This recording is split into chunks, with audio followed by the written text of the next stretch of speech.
Hello, I'm Recoded Zaphod, and welcome to a texture pack showcase release announcement video. So I'm just going to run through the packs I'm releasing and what they do roughly. So first pack is my fancy foliage pack. So it varies some things. So carrots it varies, the beetroots it varies, the wheat are now taller as well as slightly varied. Should be able to see they're sort of almost 2 blocks high, so almost the same height as a player. The sugarcane has a different texture for the top. This will require Optifine. The only other one which requires Optifine is the connected vine textures. So you can see here all the vines are connected and varied. Potatoes are varied. So we get these little white flowers. They come on in the second to last stage, and then sometimes they lose them completely, and sometimes they'll go to this version, which has flowers lower on and is higher. Got varied colours for the sweet berry bushes. The hay bales I've made to match for the wheat a bit more, and I think these look a bit nicer, being a little bit subtler. The flowers have some variations. So you can see here, the vanilla ones are still around, but there'll be some varied ones as well. Same with here, you've got different heights, and this one has bits of grass around it. The sunflowers, you've got variable heights of those. The grass is slightly darker at the bottom because I think that gives it a more definitive line going from the grass blocks to the actual grass. Then leaves. I know there's probably quite a few people who have done bushy leaf textures, but the ones of those I've tried, they've ended up with Z fighting issues, because basically if they're on top of each other, the texture from the bushy bit of that one overlaps the bushy bit from the one beneath, and then the textures can't decide which is meant to be displayed in front, and you get a sort of weird flickering, which I find really annoying. So I did my own ones, and you should be able to see from here, the top half has a cross, and then the bottom half has a cross offset from that, so that's how I fixed that issue. And most of them are quite similar to other bushy textures you're likely to have seen. So the spruce is quite sort of pointy. And the jungle ones, I've made them sort of quite dangly. So they go quite far beneath the leaves. Whereas the others don't go quite so far beneath, but might go a bit further above, because these don't go that high. And then the oak leaves, I've added some apples into them because you can get apples from breaking oak leaves. So sometimes they have 3 or 2 or 1 apple in them, but most of the time they'll be the plain ones. So if you go over to an actual oak tree, which you should be able to see over here, you can see you've got some apples spread about in there, but a lot of them are just the plain leaf textures. Right, and that's it for the pack as it currently is. In the future, I want to get biome dependent colorations onto some of these leaves, so that's something I'm going to work on in future. Also in future, I might release the connected vines as either a separate pack, or I'm thinking of also doing some vines where it's only a single vine and connected, rather than the double vines, which are in vanilla. I'll try that out and see how it looks. So that's a couple more things which I will be changing in future with this pack, but I figured it's at a point where other people might enjoy what it adds to the game so far. And now on to the other packs. And the next pack that I'm going to be showcasing is my Shimmering Netherite pack. So it does this to the blocks, where it's got this sort of lightning gold shimmer going through it, and the ingot has a sort of animated gold in it as well. This is because the netherite ingot is made out of gold and the ancient debris scraps, or of a netherite scraps. So yeah, it's got gold as like one of the main ingredients in it, so I wanted to sort of show that. And because it's quite rare, I thought having sort of lightning running through it, sort of shimmering, is quite a cool effect. Then with these tools over here, because they are upgraded from diamond, I've given them sort of diamond animation sparkles or shimmers. You can see also in the hilt here, there's a little bit of diamond colour in the netherite sword. You can see them sort of animating the shimmer of the diamond underneath the netherite, and on the netherite hoe it's also reshaped to look a bit more like a scythe. Currently the netherite armor is just as it is in vanilla, but I do intend to retexture it at some point as well, so this is why this pack will still show up as in progress. And the next pack is my Shimmering Ores and Varied Quartz. So the reason these are lumped in together is because my shimmering I've applied to some nether ores, and you might notice my netherrack is also a slightly different texture, and that's to help it stand out a bit more. And because of that, my shimmering ores would mismatch with the normal vanilla netherrack.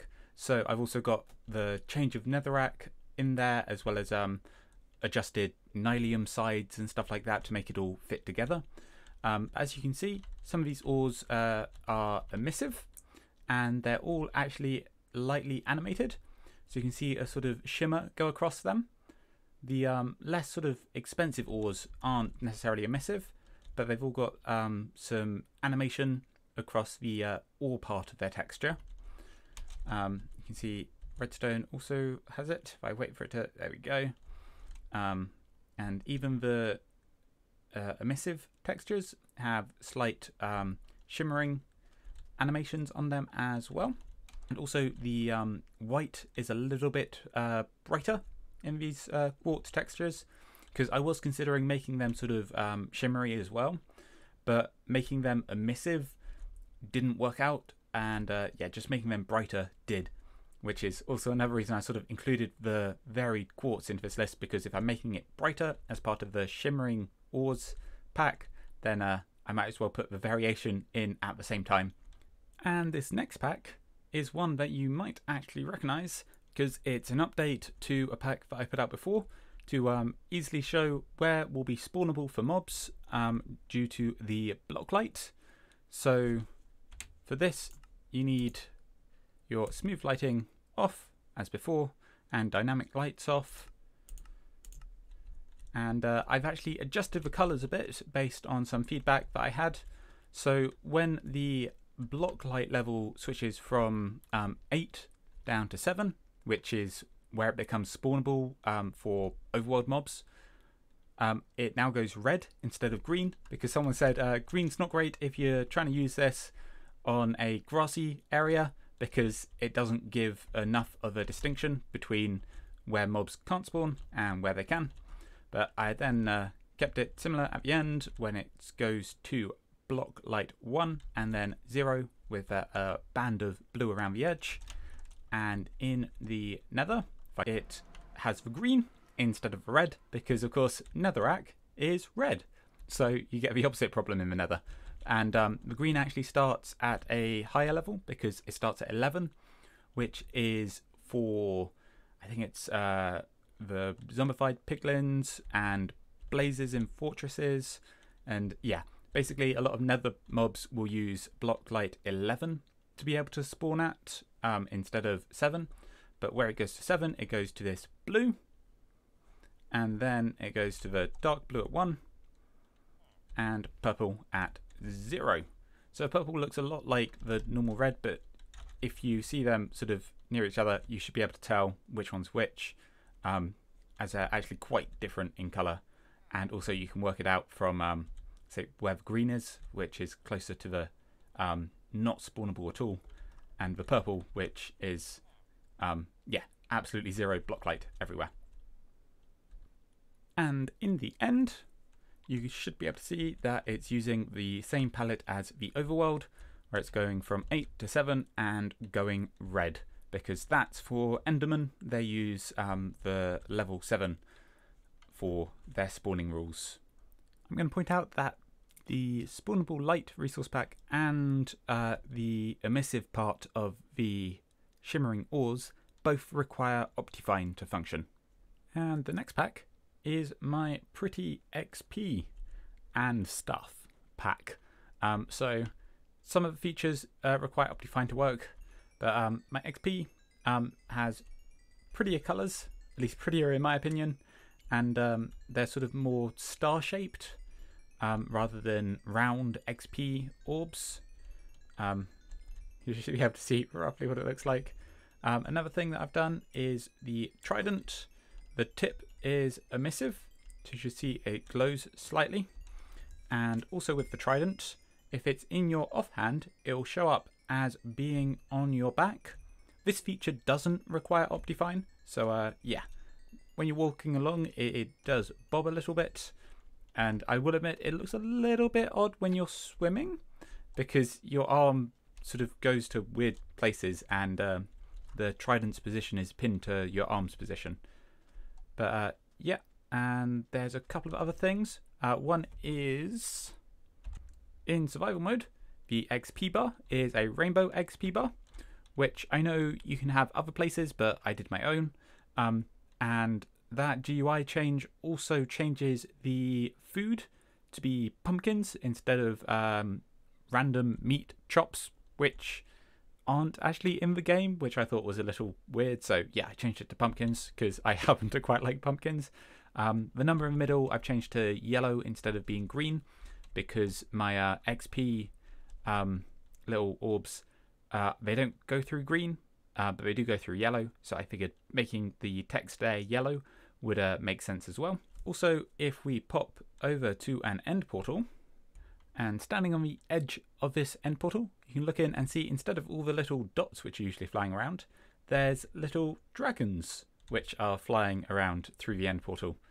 And pop through here, and we should also see, where's the way out? Upwards. The end sky is very slightly different. So if I zoom in, you should be able to see, yeah, it looks different than normal. It's usually that sort of static stuff, and I didn't like that. I think particularly on videos, as I make videos, the staticky stuff doesn't look that great. So just this with the sort of stars in the sky looks a little bit better. And then of course the end portal coming back, you've also got those dragons in it again. And if we actually spawn in a dragon, you'd see the dragon, all the bits which were sort of grey are now purple and emissive, and I personally prefer it, but it's very much a personal preference thing, I think.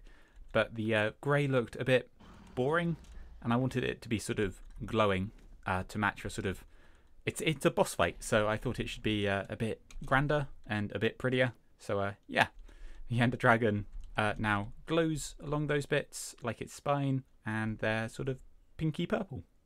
And another thing which is in this pack is my adjusted enchantment glint, because it seems to be the vanilla one went really bright and really distracting, and it's only purple. So mine actually cycles through different colours. You can see it sort of going through green and blue there, and that's a yellowy one, and there should be a reddy one. Yeah, that's red coming through there.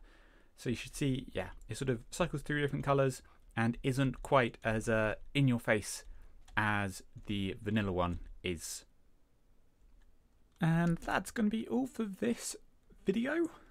I'd love to hear any feedback you have on this video especially. I'd love to hear if you think any textures could be better this way or that way, or whether there's a pack similar that you'd love to see, or if you'd like one of the features of one of the packs released as a separate pack. All that good stuff. I'd love to hear from you down in the comments below the video. But until then, I've been Recoded Zaphod, and thanks for watching.